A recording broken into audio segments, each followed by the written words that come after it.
돈 파는 가게를 구독하는 당신은 정말 멋쟁이입니다. 안녕하세요. 돈 파는 가게 대표 사원 김강주입니다. 오늘 이 방송을 함께 나눌 수 있게 되어 개인적으로 참 기쁩니다. 왜냐하면 요즘같이 어수선한 때 큰 희망을 공유할 수 있기 때문이죠. 이 방송은 나름 제가 오랫동안 준비한 건데요. 지난해와 올해 유튜브를 보면 많이 달라진 부분이 있습니다. 뭐냐 하면 지난해까지만 하더라도 이 유튜브 동영상 가운데 경제위기, 금융위기 관련 이 위기 관련 동영상에 대한 관심도가 꽤 높았습니다. 그런데 올해 들어서 그리고 최근 이 위기 관련 동영상에 대한 관심도는 뚝 떨어졌습니다. 돈 파는 가게 동영상을 습관적으로 들어오셨던 분들은 잘 아실 겁니다. 저는 그 가운데에서도 다른 목소리를 꾸준히 내었습니다. 물론 늘 강조드리지만 제 생각입니다. 다양한 정보를 함께 접하면서 판단은 듣는 분들이 각자 하셔야겠죠. 큰 희망 어떤 것일까요? 오늘 제목은요. 컴백 오브 더 킹, 왕의 귀환입니다. 숫자는 거짓말을 하지 않습니다. 당연히 저 역시도 숫자들을 중심으로 오늘 방송 내용을 준비했는데요. 핵심은 이렇습니다. 반년만 더 버텨보자. 그러니까 올해까지만 좀 버텨보자. 내년부터는 우리가 이제 경제 사이클 가장 큰 파동을 우리가 콘트라 TF라고 합니다. 2020년 내년부터는 바로 이 콘트라 TF의 이 주기가 본격적으로 가시적으로 시작되지 않을까 저는 그렇게 생각합니다. 구시대가 종말되고 새 시대로 바통 터치가 되는 셈이죠. 그렇다고 뭐 내년에 비약적으로 뭐가 크게 달라지리라고는 생각하지 않습니다. 그러나 구시대와 새 시대의 바통 터치가 조금 더 구체적이고 가시적으로 일어나는 시기가 바로 내년부터다. 그 조짐들이 이미 미국 주식시장을 비롯해서 글로벌 세계 경제 전체에서 크게 꿈틀거리고 있습니다. 다만 우리 개인들의 재정, 또 가정경제, 또 기업들의 아직 그 온기가 제대로 전달되고 있지 못하기 때문인데 그 시기가 바로 내년부터 시작되리라 예상된다는 겁니다. 이 콘트라 TF는 40년에서 60년 큰 틀의 사이클입니다. 대체로 한 50년 정도 호황, 그 호황의 시작점이 내년이지 않을까 저는 조심스럽게 전망해 봅니다. 그래서 컴백 오브 더 킹, 마왕이 찾아온다, 그런 제목을 붙여보았습니다. 어쨌든 뭐 이게 내년부터 제 생각대로 될지 안 될지, 또 만약 된다 하더라도 그 속도가 어떨지 아무도 알 수는 없지만 우리의 재정관리, 위기에서도 잘 관리해야 되고 또 호황, 좋은 시대에서도 잘 관리해야겠죠. 공지 하나 드리면요. 한 달 9,900원입니다. 나와 내 가정의 내일이 달라지는 돈 파는 가게에 심혈을 기울여서 준비한 프로젝트 서비스입니다. 만원의 기적입니다. 이 만원의 기적 서비스는 우선 이제 베타로 운영을 합니다. 오랫동안 준비는 했는데 또 이제 서비스를 시작하면서 여러 가지 개선점 등등을 계속 보완해 나갈 예정입니다. 이 만원의 기적에 대한 구체적인 내용은 저희 돈 파는 가게 홈페이지에 오시면 자세히 확인할 수 있습니다. 홈페이지 아직도 모르시는 분들은 각종 검색 포털이 있죠. 예를 들면 네이버, 다음 구글 등에서 돈 파는 가게 하고 검색해 보시면 머니마트.kr이라는 돈 파는 가게 홈페이지를 쉽게 찾을 수 있습니다. 클릭하고 들어오시면 만원의 기적에 대한 내용이 있습니다. 구체적으로 좀 살펴보시면서 더 많은 분들에게 도움이 되고 내년부터 정말 콘트라테이퍼 장기 호황의 시작이 된다면 또 우리가 얼마나 재정 관리를 잘 하고 있는지 여하에 따라서 상당히 좋은 영향 또는 적은 영향 각각에 미치는 영향이 다르리라고 생각합니다. 자, 컴백 오브 더 킹, 왕의 귀환. 지금부터 그 내용이 어떤지 본격적으로 출발합니다.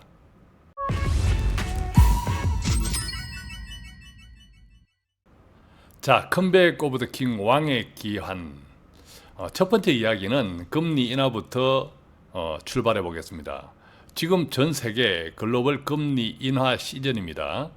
유동성, 즉 돈이 더 세상에 많이 공급이 된다는 건데요. 자, 이 금융위기 혹은 이 경제위기는 언제나 이 돈을 추구하는 탐욕의 정점, 맨 꼭대기에서 시작합니다. 와르르 무너진다는 거죠. 그러나 이 금융위기 또 이 경제위기의 극복도 언제나처럼 지금처럼 갑자기 사라져버린 돈을 채워 넣는 것에서부터 시작합니다. 10년 전 글로벌 금융위기 때 우리가 일반화된 양적 완화, 돈 풀기, 그리고 지금 다시 돈을 더 많이 공급하는 금리 인하도 비슷하다고 생각을 합니다. 제가 이제 왕의 귀환이라고 이제 제목을 붙인 것은요, 돈은 자본주의 경제에서 언제나 왕이죠.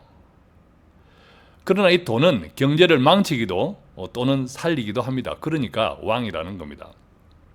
자, 그렇다면 이 글로벌 금리 인하, 신양적 완화라고 제가 이름 붙여보았는데 이것이 세계의 자본주의에 어떤 일을 벌릴지 한번 생각해 보겠습니다.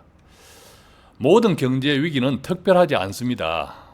늘 말씀드리지만 추나치동, 계절의 변화와 같습니다.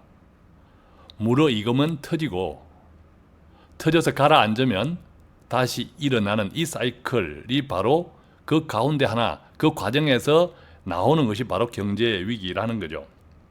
다만 이제 큰 틀에서 보면 경제 위기는 항상 있을 수밖에 없는데 인간의 끝없는 탐욕에서 비롯되고 풍선이 터지듯이 또 터지는 과정이 되풀이되기 때문이죠.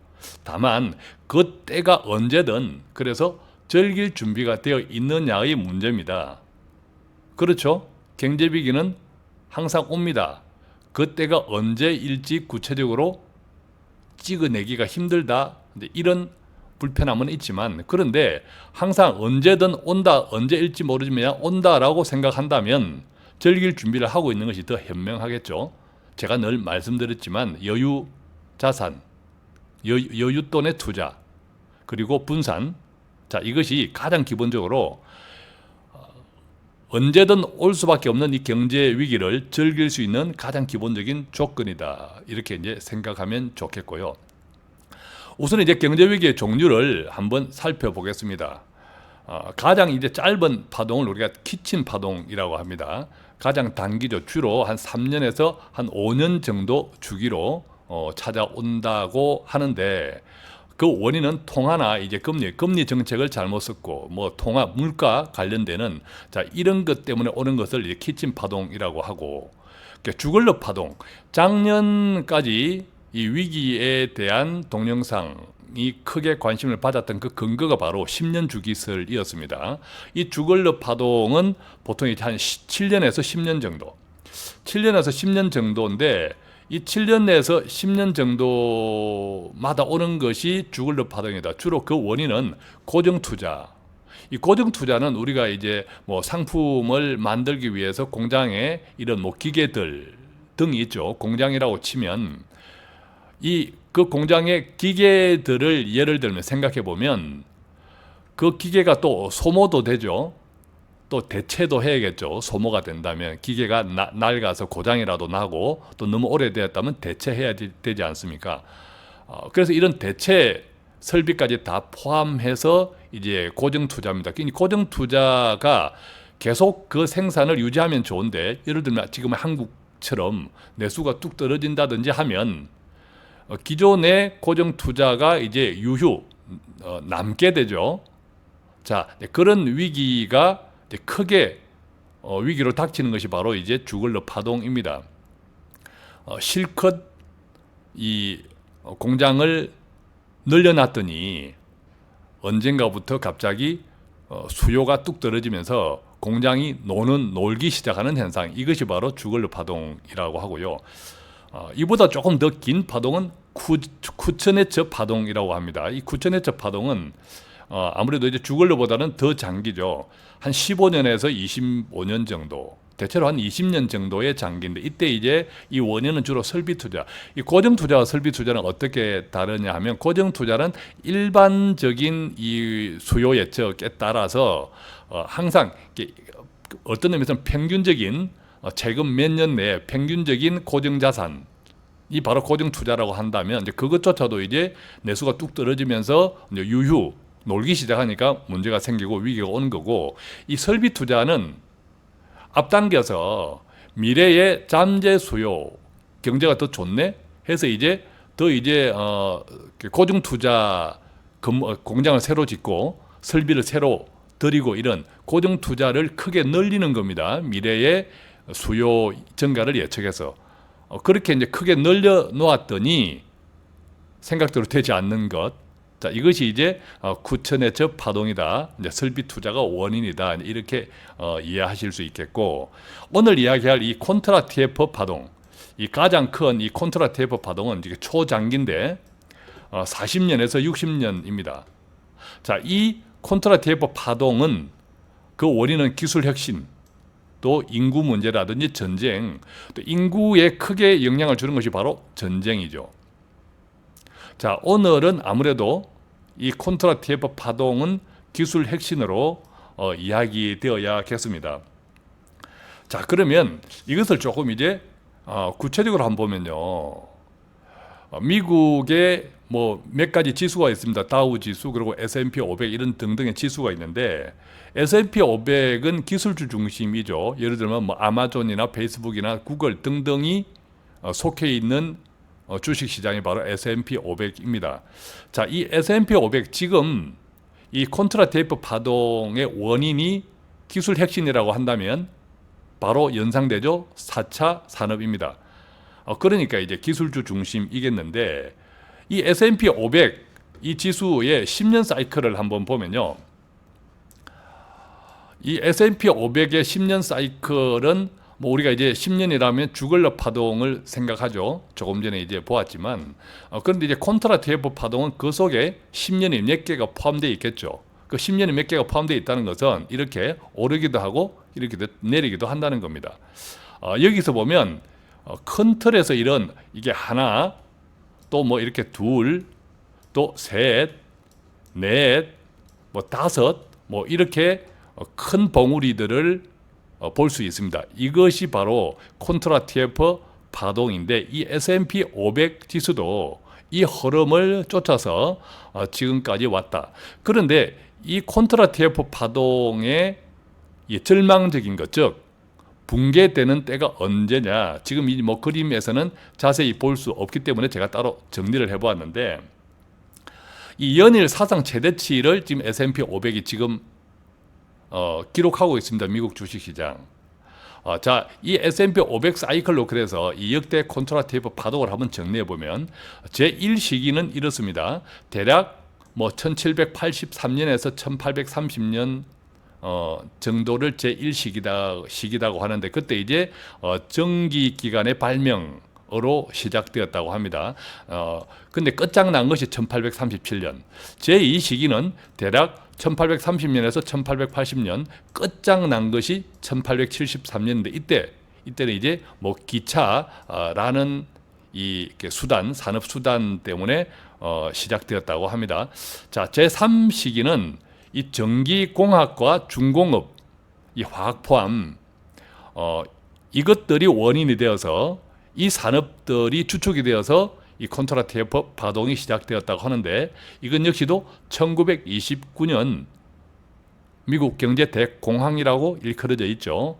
자, 이때를 기점으로 폭삭 다시 이제 끝을 냅니다. 제4시기는 그 이후 1970년까지, 이때는 이 자동화, 뭐 공장 자동화가 지금은 일반화되어 있지만 그때는 아주 새로운 거였죠. 그 다음에 이제 핵, 에너지, 컴퓨터, 자동차 등의 이 산업들이 중심축이 되어서 큰 호황을 이끌었던 시기, 제4시기인데 또 이건 역시도 1974년도에 끝을 냅니다. 폭망. 5시기는 제5시기는 바로 그 이후부터 한 2010년까지인데 이때 이 제5번째 콘트라티에프 파동의 핵심 이 산업은 인터넷, 닷컴 혁명으로 알려져 있는 인터넷 시대, 인터넷 산업입니다. 우리가 잘 알고 있죠. 이건 역시도 10년 전 2008년 글로벌 금융 위기를 끝으로 막을 내렸습니다. 그리고 지금 이제 제6시기 바로 4차 산업혁명인데 이 4차 산업혁명은 우리가 잘 알고 있는 것처럼 바로 뭐 AI, 뭐 또 로봇, 신재생 에너지, 그리고 5G 통신 이런 산업들이 서로 연관해서 주축을 이루고 있습니다. 물론 이 콘트라티에프 역대 이 파동은 전문가, 경제학자에 따라서 지금은 제가 뭐 5시기까지 그리고 지금 시작하는 것은 6시기다라고 말씀을 드리지만 학자에 따라서 이것이 뭐 지금이 오히려 5시기다 이렇게 말씀하시는 분도 있습니다. 저는 그냥 여러 가지 설 가운데 조금 전에 정리해 드린 것처럼 지금까지 한 5시기 그리고 지금 4차 산업혁명은 6번째 콘트라티에프 파동의 시작이다. 이렇게 좀 정리를 했습니다.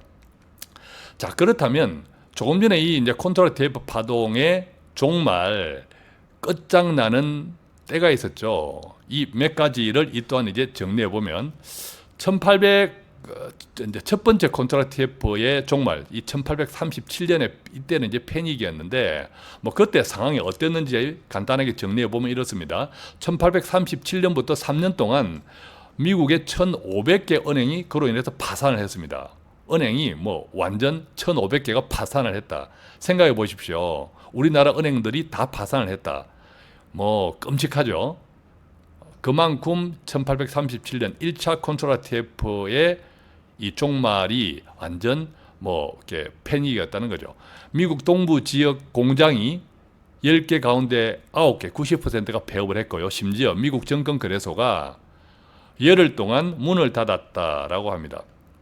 자, 두 번째 콘트라티에프의 종말은 1873년이었다고 하는데 이것도 뭐 가장 극적인 경제 위기였다고 하고 뭐 1929년 세 번째 종말 1929년은 뭐 우리가 잘 알고 있는 또 익히 들어왔던 경제 대공황 그리고 1974년도는 이 네 번째 콘트라티에프 파동의 종말인데 호황의 종말인데 뭐 이것은 우리도 잘 경험하고 있죠. 지금 시니어분들 1, 2차 오일 쇼크 석유 파동 때문에 또 1974년도에 네 번째 콘트라티에프 호황이 종말되었습니다.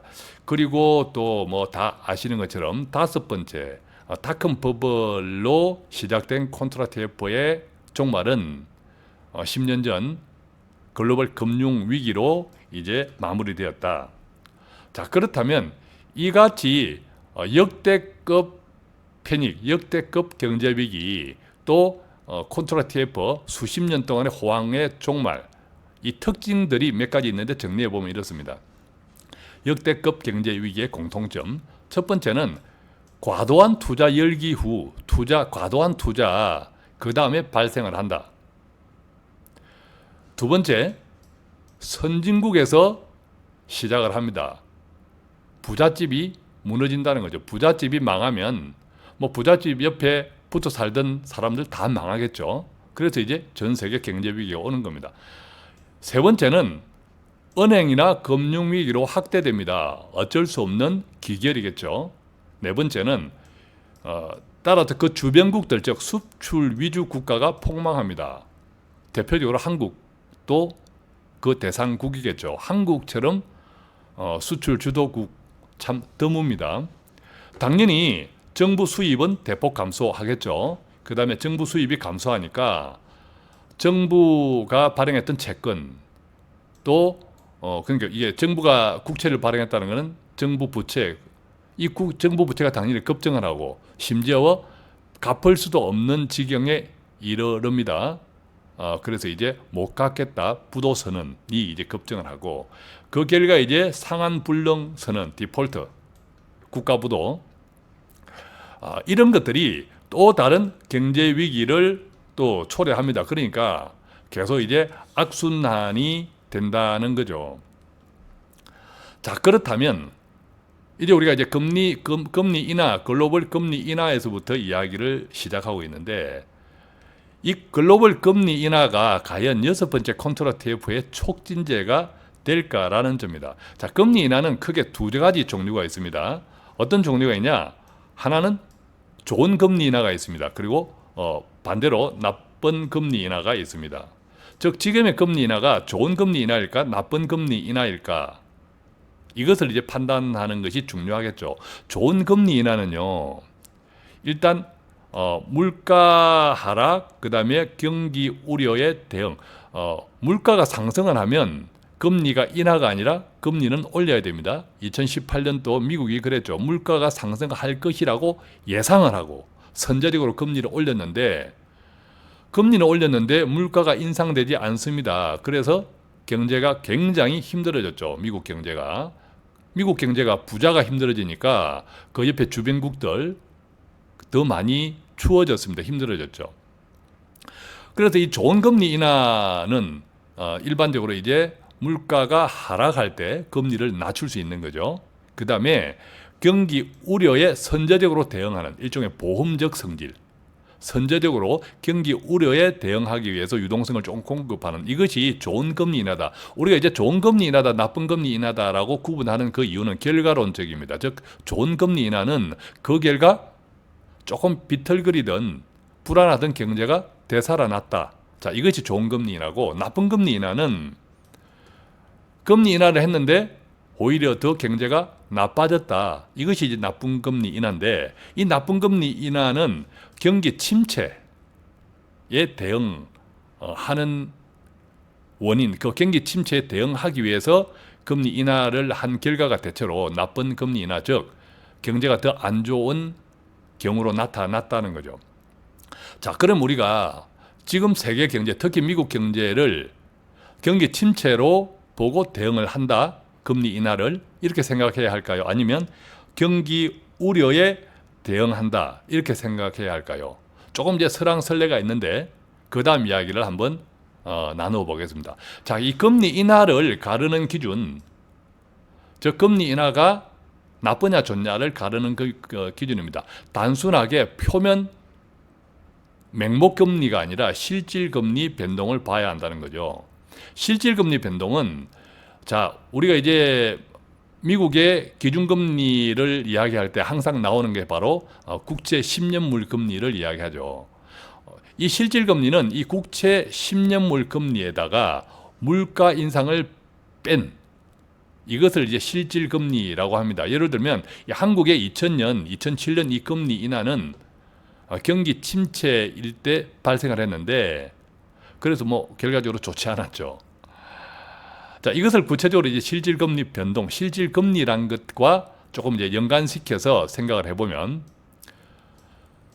실질금리가 이전 최저치를 하향 돌파할 때 이때는 경기 침체가 본격화됐다. 이때는 금리 인하를 해도 경기가 좋아진다는 것이 아니라 대체로 경기가 더 나빠지는 경기를 잡기가 힘든 결과로 초래하는 경우가 많더라. 이것은 이제 그래서 나쁜 금리 인하라고 표현한다고 합니다.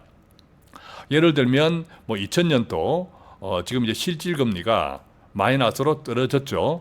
그리고 또 뭐 2006년, 7년도, 7년, 8년도 이때는 뭐 한국의 문제가 아니라 글로벌 금융 위기로 자초된 거니까 뭐 한국은 역부족이었죠. 어쨌든 이런 실질 금리가 이전 최저치를 하향 돌파. 즉 이전에 그 이전 지금 시점으로 보면 뭐 1년 전 실질 금리보다 그 최저치라고 하면 그 최저치를 더 밑으로 돌파했을 때를 우리가 경기 침체라고 한다. 그렇게 이제 금리 인하와 실질 금리의 관계. 자, 실질 금리는 뭐라고요? 우리가 단순하게 발표되는 기준금리가 아니라 국채 그 기준금리에서 단순하게 이야기하면 물가 인상률을 마이너스한 그 금리를 실질금리라고 합니다. 주로 이제 미국의 국채, 또 한국도 마찬가지지만 국채 10년물 금리에서 그 물가 인상을 이제 뺀 그것을 바로 실질금리다. 자, 이렇게 이해할 수 있고, 그 다음에 이 글로벌 금융 위기, 즉 미국 같은 경우에 보면 미국의 2007년의 경우에도 실질금리가 이전 최저치를 하향 돌파했을 때 이 금리를 떨어뜨리기 인하하기 시작했으면 늦었다라는 거죠. 뭐 보면 그림에서 너무 확연하죠. 그림에서 보면 2007년도죠, 그죠? 2007년도에 마이너스 금리, 실질 금리가 아예 그냥 뚝 떨어져 있는 이 현상을 볼 수 있습니다.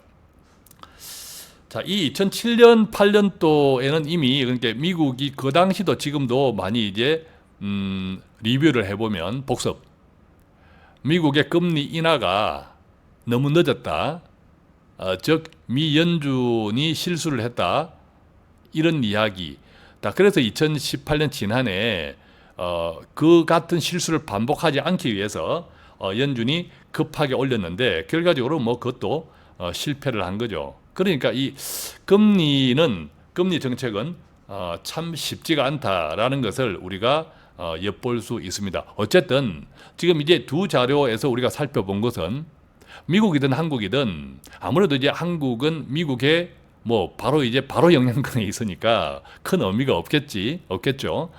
미국이든 한국이든 결과적으로는 이전 실질금리가 이전의 실질금리의 최저치보다 하향 돌파했을 때, 실질금리가 더 떨어졌을 때 바로 그것이 이제 경기 침체다. 그 국면에서 금리 인하는 늦었다. 그래서 나쁜 금리 인하가 된다. 이렇게 이제 이해할 수 있겠고요. 자, 그런데 그럼 지금의 이제 금리 인하 모드는 나쁜 금리일까? 즉 금리 인하 타이밍을 잘 잡았을까라는 거죠. 침체 국면에 빠졌을 때 금리 인하는 결과적으로 나쁜 금리 인하가 되기 때문인데, 자, 우리가 알고 있는 것처럼 미국 주식시장 연일 사상 최고치를 갱신하고 있습니다. 왜 그렇습니까? 우선은 뭐 퍽 낮아진 물가 상승률.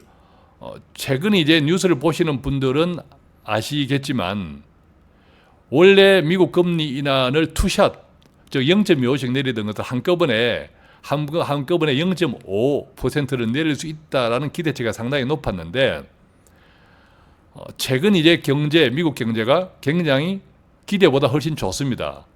또 물가 상승률도 굉장히 낮습니다. 그러니까 물가 상승률이 낮다는 것은 어떻습니까? 금리를 인하해도 이 실질금리, 즉 물가 상승률, 마이너스 때는 그 수치가 작으니까, 낮으니까 금리를 인하해도 실질금리가 여유가 있다는 거죠. 예를 들면 최근 미국의 실질금리는 0.4% 정도라고 하는데 그림에서 보면 이전 최저치가 있죠. 이전 최저치가 보면 이전 최저치보다 오히려 한 0.5 정도 높다고 합니다. 자, 이 이제 그림에서 약간 희미하게 나오는데 이것이 S&P 연일 사상 최고치를 갱신하고 있는 S&P 500입니다. 제가 이제 빨간 선으로 다시 덧입히고 있죠. 그 아래 이제 까만 선이 뭐죠? 이렇게 실질금리 선입니다. 이 실질금리 선을 보면 이 실질금리가 움직이는 표, 지금 이제 2019년 여기죠. 2019년 여기에서 보면 이 실질금리가 계속 지금 떨어지고 있습니다. 제가 하살표로 표시하고 있죠. 실질금리가 떨어지고 있는데 이 실질금리가 떨어지는 것이 바로 2018년도 이 지점, 제가 동그라미 친 이 지점보다는 아직은 여유가 있다. 이 여유가 얼마냐? 바로 0.5 정도 여유가 있다. 그러니까 지금 기준금리 인하의 실질금리 인하가 18년도 실질금리보다는 플러스 0.5% 정도, 퍼센트 정도 여유가 있다. 금리 0.5%는 굉장히 높은 겁니다. 자, 0.25 두 번 해야 0.5입니다. 그러니까 굉장히 여유가 많은 겁니다. 0.5 뭐 액에게 얼마 안 되네 이것이 아니라 굉장히 이제 여유가 많다라는 거죠. 자, 그다음에 당장의 현실을 한번 보겠습니다. 어쨌든 이제 미국이 최근에 투샷 0.5 정도 금리를 인하할 거다라는 것이 불과 얼마 전에 이런 예측들이었는데 7월이 아니고 6월입니다. 지난 6월 달 미국의 일자리가 크게 증가했습니다. 전월 5월에 비하면 무려 3배인데요. 지난 6월 달 미국의 일자리가 무려 22만 4천 개 늘었다고 합니다. 참 부럽습니다. 우리 한국의 현실에 비하면. 반면에 전월 그러니까 5월 달에는 뭐 7만 2천 개 정도의 일자리 증가에 그쳤다고 하는데 6월 달 한 달 사이에 3배 이상 급증했습니다. 특히 이제 시장에서는 투자 시장에서는 6월 달 미국의 일자리 증가를 16만 개 정도 예측을 했는데 16만 개 예측한 것보다 훨씬 더 많은 일자리가 증가했습니다. 이걸 우리가 서프라이즈라고 이제 표현들을 합니다. 참고로.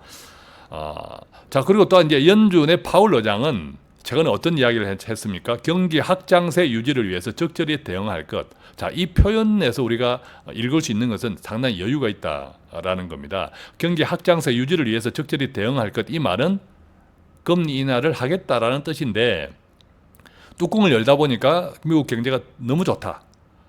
그래서 당초 투샷, 즉 0.25, 0.25 두 번 0.5를 한꺼번에 하는 것이 아니라 이제는 0.25 정도 인하하겠다 할 거다라는 이제 의견, 예상들이 뭐 다수를 차지하고 있습니다. 자, 그래서 정리해 보면 지금 현재 이제 금리 인하, 미국을 중심으로 하는 특히 미국 이 금리 인하는 경기 침체가 아니라 경기 둔화를 예방하기 위한 선제적 예방적 금리 인하다. 일종의 보험용이다. 자, 이렇게 정리한다면 이것은 좋은 금리 인하다. 이렇게 생각을 해볼 수 있겠습니다. 자, 그러면 이제 우리가 원래 컴백 오브 더 킹 콘트라 대법 파동이 내년부터 정말 가시화될까? 자, 이 지점이 글로벌 금리 인하와 어떻게 연결되는지 한번 살펴보도록 하겠습니다. 돈 파는 가게 단골이 되시면 매일매일 신선한 돈 되는 정보가 배달됩니다. 자, 글로벌 금리 인하가 6번째 콘트라 TF 과연 촉진제가 될까요? 자, 6번째 콘트라 TF 시작이라고 한다면 그 중심은 단연 4차 산업이죠. 4차 산업의 특징을 한번 정리해 보겠습니다. 4차 산업의 특징 가운데 하나는 거대 자본, 즉 거대 투자가 필수입니다. 왜냐하면 우리가 로봇 산업만 하더라도 엄청난 큰 돈이 듭니다. 그죠? 인공지능 관련 여러 가지 인프라들은 정말 엄청난 돈이 듭니다. 뭐 5G 이런 통신 분야도 마찬가지죠. 그러니까 이제 신산업에 투자도 해야 되고 또 밀려 구산업, 이 소멸 기존 산업에 대한 지원도 필요합니다. 우리나라 뭐 택시 업계와 뭐 공유 자동차 업체와의 이런 갈등을 보십시오. 택시는 결국 밀려날 수밖에 없습니다. 밀려나고 있습니다. 전 세계 뉴욕의 택시 값도 택시 매너, 개인 택시 매너도 뭐 엄청나게 떨어졌습니다. 한국도 떨어지고 있고요. 어쩔 수 없는데 그렇다고 이분들 택시 업계를 그냥 이렇게 내몰 수 없는 거죠. 왜냐하면 또 상당하게 산업에 이바지한 분들이고 산업이기 때문에. 그래서 이 소멸 산업에 대한 이렇게 서서히 이제 지원책들도 필요하죠. 이것이 또 그 돈이 많이 필요하다는 거죠. 그렇다면 이 거대 자본은 어디에서 나와야 할까요? 저 거대 자본 공급 라인. 그렇습니다. 신산업은 기업이 투자를 해야겠죠.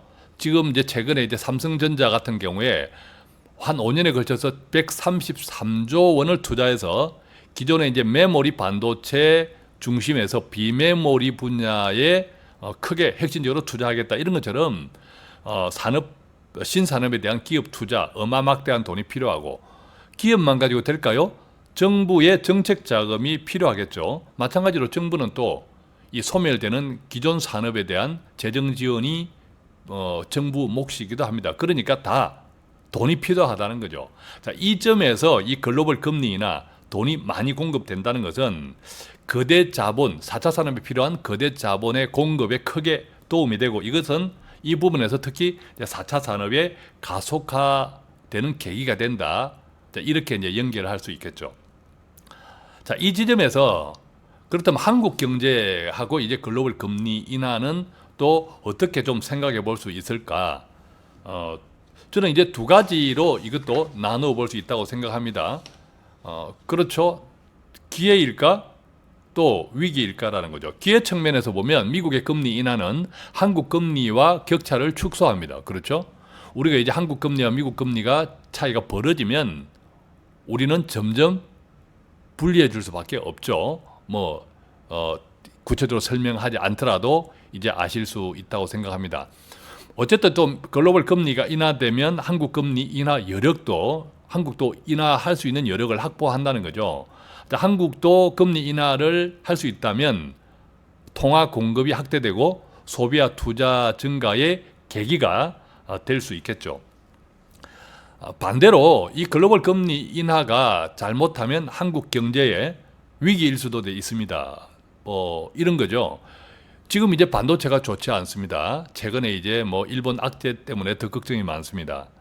이처럼 반도체 등의 이제 한국의 핵심 주력 수출 상품, 이 수출 산업에 대한 기업 이익이 감소하는 이런 국면에서 이 유동성이 제대로 투자되지 못하고 주식보다 오히려 주식이라는 것은 기업 투자입니다. 기업보다는 부동산 수요를 자극할 수 있습니다. 경기가 살아나지 않으면 이 풍부해진 유동성이 부동산 수요를 자극할 수 있다는 거죠.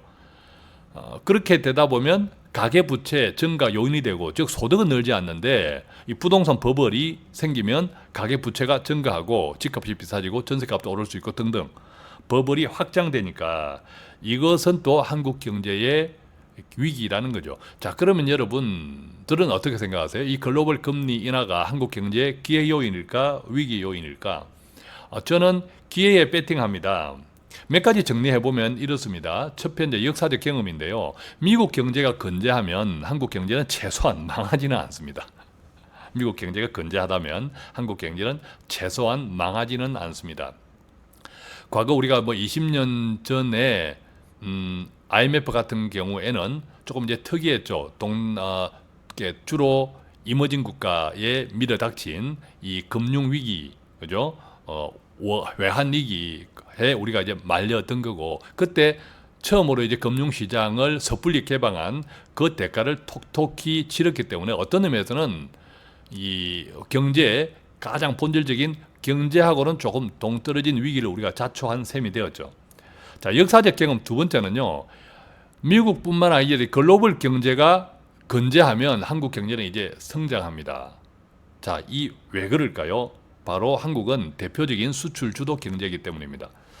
한국의 수출 지표는 간혹 제가 방송에서 말씀드렸지만 글로벌 경제를 전망하는 5대 지표 가운데 하나입니다. 왜냐하면 한국의 수출은 정말 몇 가지 특징적인 것들이 있습니다. 다른 나라에 비하면 아주 많은 나라에 수출하고, 또 다양한 품목, 완제품, 또 중간재, 원재료 등등 다양한 품목을 또 수출하고, 또 한국처럼 그 통계가 예를 들면 6월 말 통계가 7월 1일 날 발표되는 나라는 한국이 유일하다고 합니다.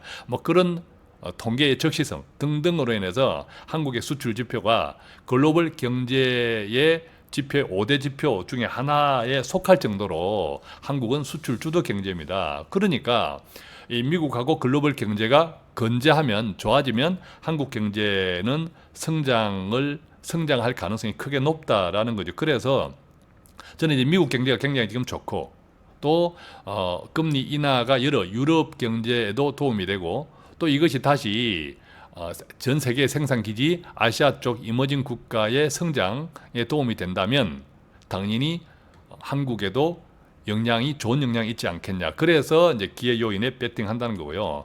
현실적 근거 몇 가지를 또 이제 살펴보면 이렇습니다.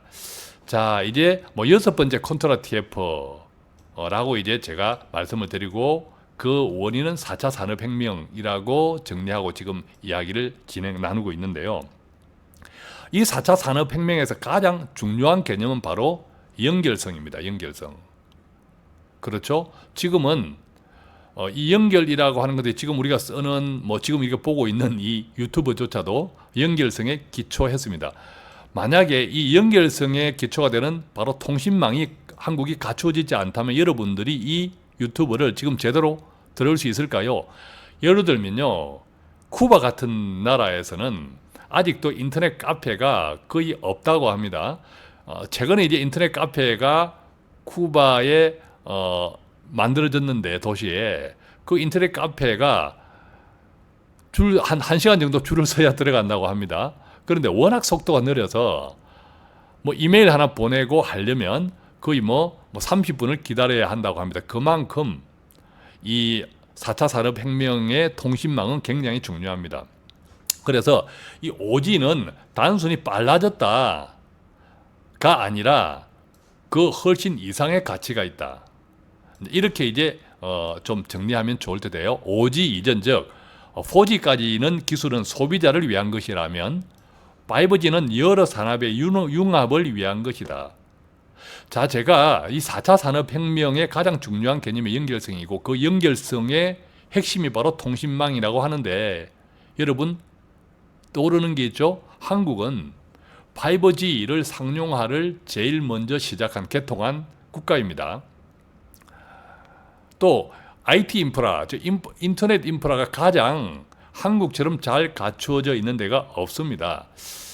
자, 그러니까 이 6번째 컨트롤 테이프 4차 산업혁명에서 지금 금리 인하 국면에서 아까 말씀드린 역사적 경험 외에도 한국은 상당히 현실적으로 유리한, 또 이 컨트롤 테이프 이 파동의 우호적인 좋은 영향을 섭취할 수 있는 그런 여러 가지 조건들을 갖추었다는 거죠. 그 가운데 하나가 바로 핵심적으로 통신이라는 겁니다.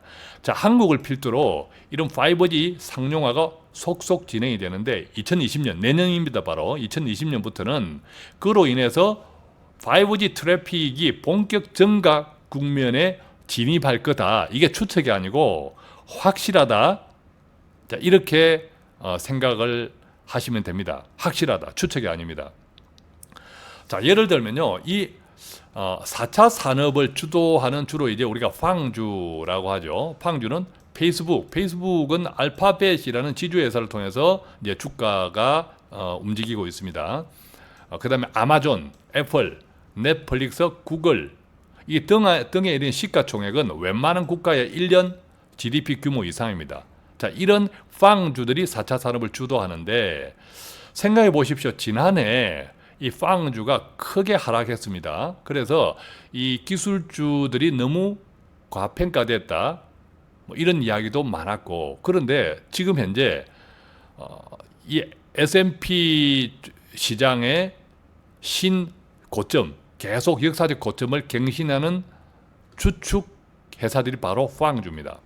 이미 지난해 크게 하락했던 이 팡주가 대부분 회복을 했고요. 또 여기는 제가 이제 팡주 언급해놨지만, 마이크로소프트 같은 경우 있죠. M에서 마이크로소프트 같은 경우에는 지난해 연말 기준 지금 무려 한 30% 정도 크게 이제 주가가 올랐습니다. 자, 이 마이크로소프트라든지 아마존이라든지 이런 회사들이 주로 하는 것이 비즈니스가 어떤 비즈니스냐면, 우리가 클라우드라고 하는 클라우드. 자, 클라우드라고 하는 서비스 때문에 이 클라우드는 결국 이 통신망의 통신망을 기반으로 하는 거죠. 이 클라우드 서비스.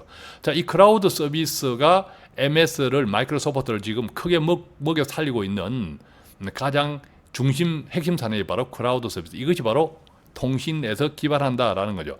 그래서 이 4차 산업혁명의 1등 기업들이 새로운 시장 생태계를 만들고 새로운 부의 기회를 창출할 것이다.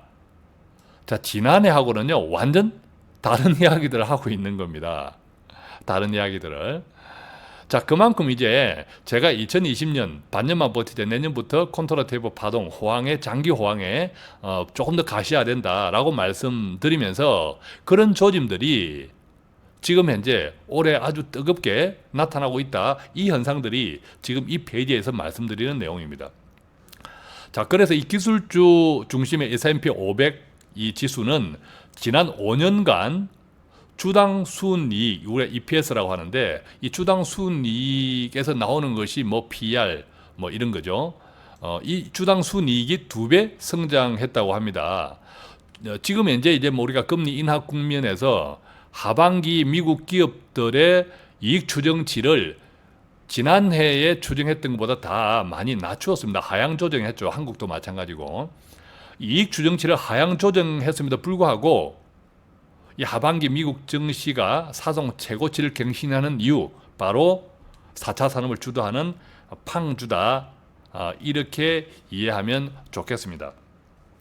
자, 그렇다면 이 4차 산업 주도하는 이 팡주, 이것이 콘트라테이프 파동과 어떻게 연관이 되고 실제적으로 우리가 아는 세계적인 지금 내년에 콘트라테이프 파동의 본격적인 좀 가시화되는 원년이 아니겠느냐고 제가 말씀드리는 몇 가지 사례들을 보면 우리가 미국의 대표적 가치 투자자 워런 버핏 같은 경우에는요, 지난해 이런 팡주가 크게 하락할 때 막 주워 모았습니다. 특히 뭐 애플, 아마존 이런 쪽을 이제 대량 매수했는데 결과적으로 뭡니까? 이 워런 버핏은 세계적인 가치주 투자 전문가입니다.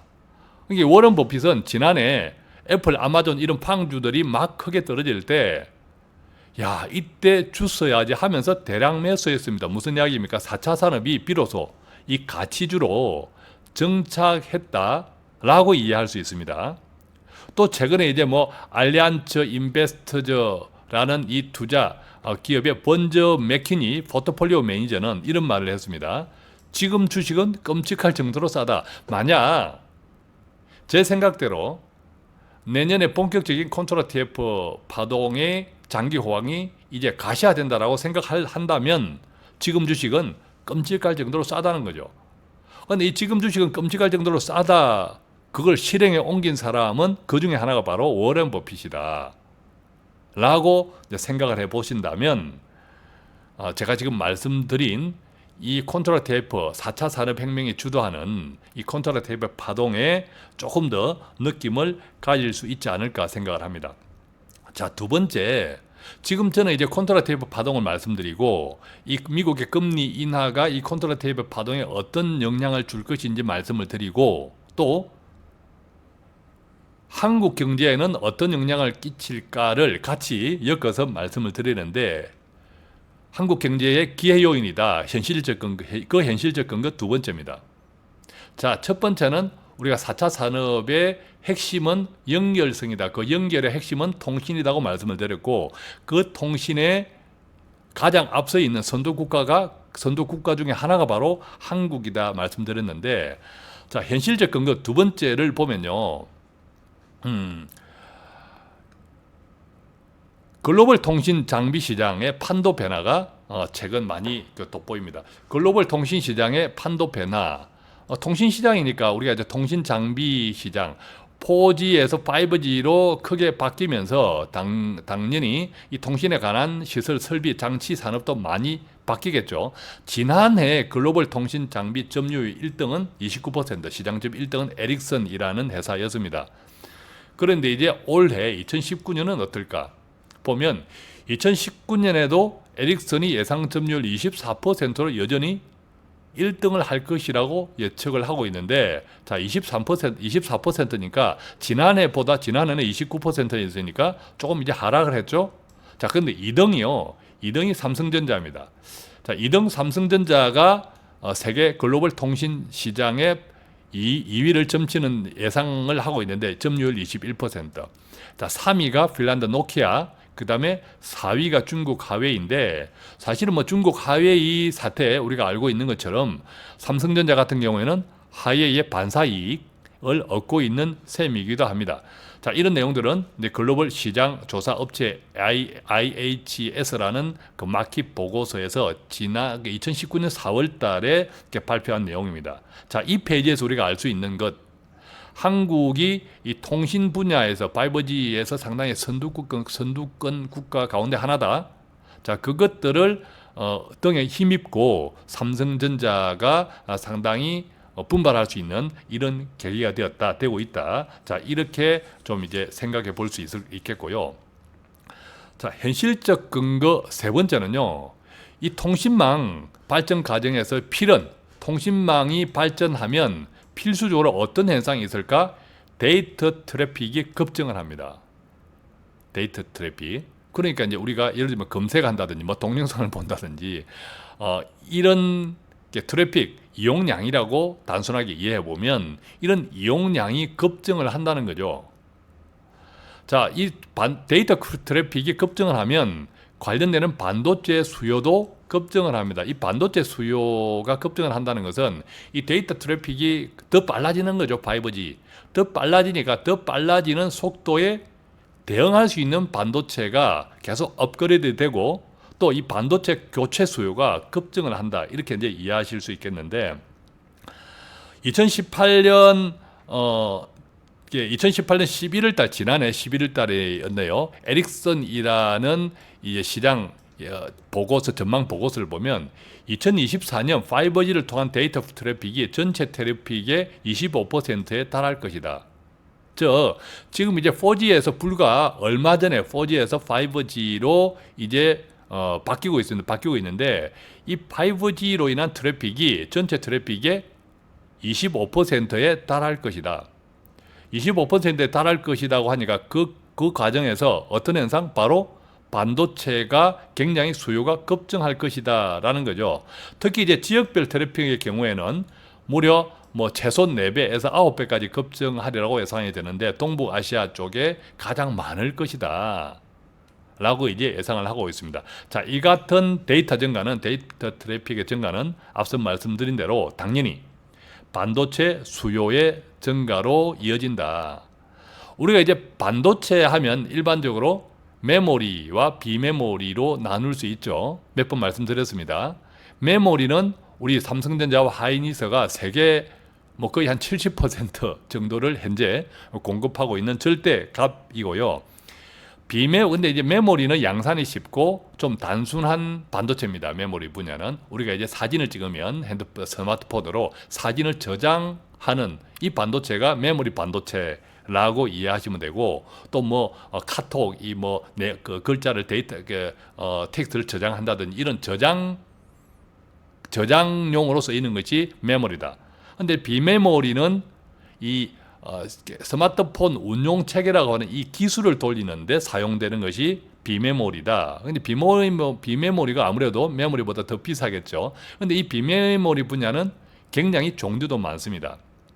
그래서 이제 미국의 인텔이라는 것에서 세계 최강자인데 올해 이제 메모리 반도체가 죽을 쓰다 보니까 이제 비메모리 쪽에 이제 삼성이 비로소 크게 눈을 돌려서 133조 원을 투자해서 비메모리 분야의 1등으로 목표를 가지고 이제 크게 투자를 하고 있죠.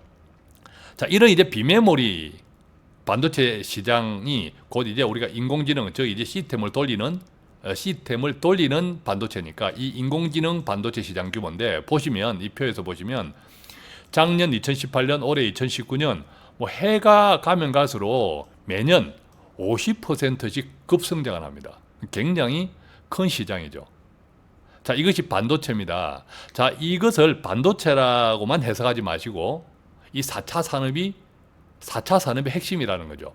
자, 4차 산업의 핵심 분야가 매년 50%씩 급성장을 하면 관련되는 AI, 자동차, 로봇 모든 분야의 이 4차 산업이 50%씩 급성장을 한다.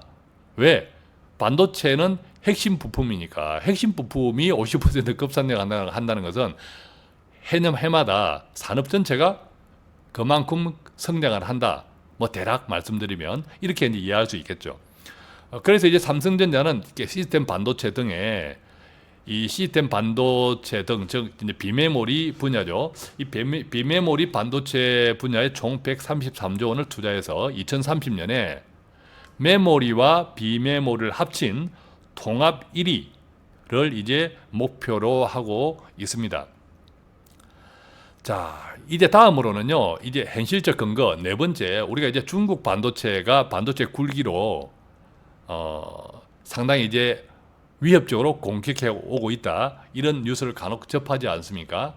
조금 정리해 보면 근데 별거 아니다. 중국의 반도체 굴기는 향후 10년 내 삼성전자를 추월 불가능할 것이다 라고 하는 것이 대체적인 전망입니다. 왜냐하면 뭐 간단히 예를 들어봐도 중국의 반도체 생산업체라고 하는 창신 메모리 테크놀로지, 이 직원은 지금 현재 수천 명에 불과한데 한국 삼성전자의 메모리 반도체 부분만, 왜냐하면 중국이 업체가 메모리 분야니까 이 메모리 반도체 부분 종사자들만 4만 명 이상입니다. 그러니까 뭐 10배죠, 10배.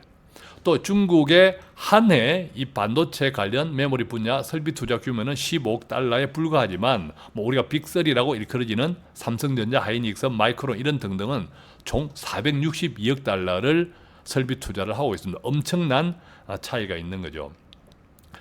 또 실제로 이제 지난해 2018년도 중국 반도체 시장, 중국의 반도체 시장 총매출 가운데 중국 내에서 생산한 것이 15.5%에 불과하다. 그 가운데서도 중국 업체가 생산한 것은 아주 소량이다. 자, 이것이 중국 반도체의 현실이다라는 거죠. 그래서 중국은 뭐 기술적인 측면에서 한국의 특히 삼성전자를 따라오기는 아직도 뭐 10년 정도 추월은 불가능하다. 또 삼성전자는 계속 비메모리 반도체 분야 등등을 포함해서 계속 오늘도 발전하고 있지 않습니까? 그러니까 이 중국의 반도체가 한국의 이 통신에 기반한 이 반도체 시장을 위협하지 못할 것이다. 이렇게 다 이해를 하고 있고요. 다섯 번째는요, 혹시 또 여러분들이 듣는 분들 중에서는 동의하지 못할 분들이 있을 수도 있지만 이 한국 경제에 대한 믿음을 좀 가지면 좋겠습니다. 한국 경제에 지금 이제 이 방송 듣는 분들 가운데 시니어 분들도 많으실 건데 지금 이 방송 듣는 시니어 분들이 정말 피 빠지게 노력하셔서 같이 이 일구어 놓은 한국 경제입니다. 최근 뭐 몇 년 좋지 않지만 1, 2년 좋지 않지만 그렇다고 그냥 무너질 한국 경제가 아니다라는 거죠. 좀 믿음을 가지면 좋겠습니다. 뭐 이 그림 하나 가져왔습니다. OECD 국가 GDP 규모 및 성장률 2018년 지난해 3분기 기준 그림입니다. 자, 뭐 중국 우리가 빅2라고 하는 중국과 미국은 말할 것도 없거니와 보면 여기에 한국이 있습니다. 보면 뭐 영국, 프랑스, 뭐 캐나다 뭐 이 사이에 한국이 있지 않습니까? 독일보다는 못하고 영국, 프랑스보다는 못하지만 그래도 이 한국은 세계 12위입니다. 한국 경제. 굉장하지 않습니까? 한국 경제가 세계 12위인데 그래도 아직 이머징 국가로 분류되고 있는 원인 중에 하나는 뭐 여러 가지 현상도 있겠지만 그 가운데 하나는 사실은 우리가 지정학적 리스크, 즉 북한 문제도 있습니다. 어쨌든 이 한국 경제에 대한 우리가 좀 믿음을 가지면 좋겠습니다. 왜냐하면 지금 이 방송 듣는 분들 가운데도 시니어 분들 정말 피땀 흘려서 함께 일군 나라이지 않습니까? 하루아침에 잘못되지 않습니다.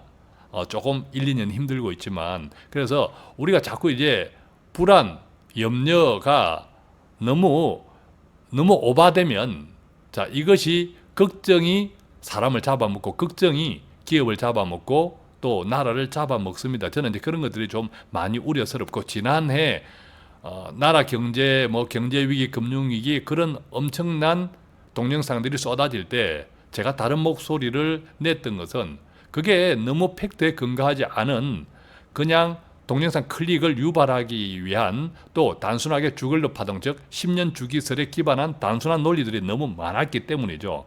자, 한국 경제에 대한 믿음을 좀 가지면 좋겠고요.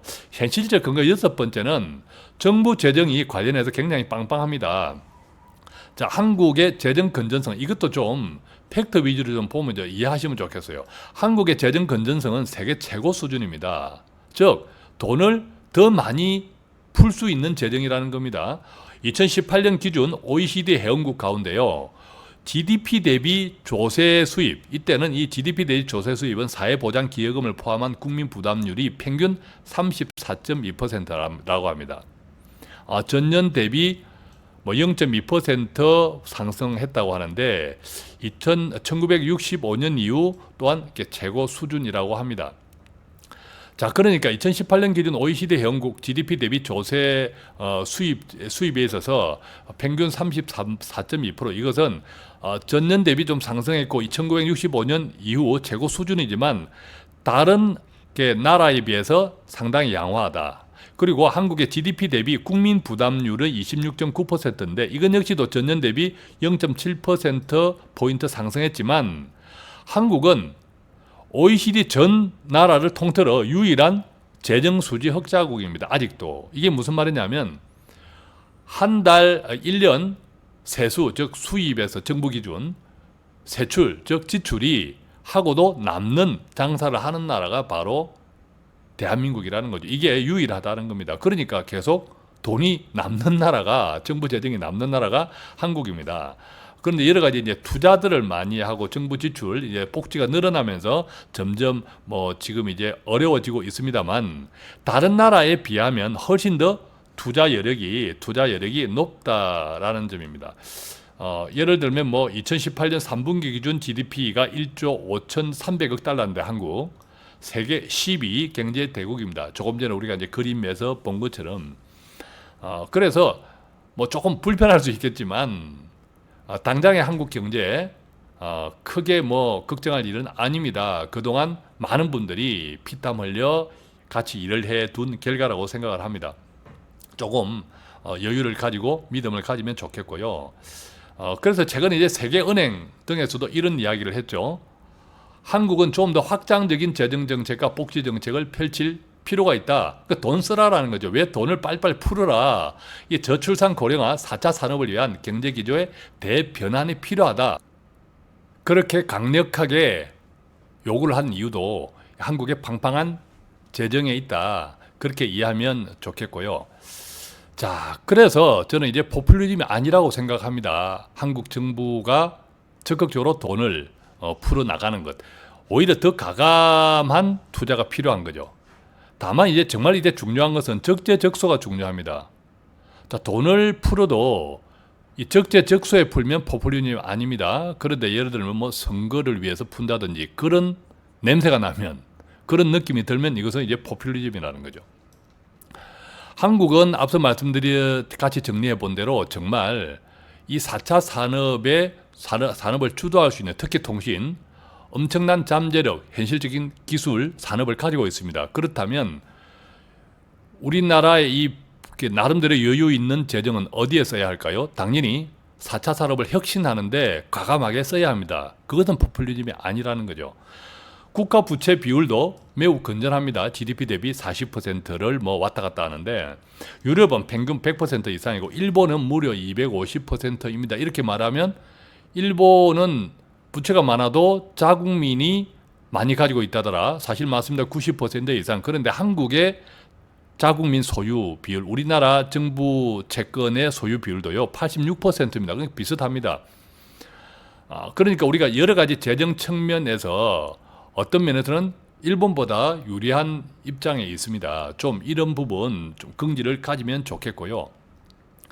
자, 오늘은 이렇게 해서 컴백 오브 더 킹이라는 제목, 왕의 기한이라는 주제로 조금 이제 희망적인 말씀을 함께 나누어 보았습니다. 숫자는 거짓말 하지 않습니다.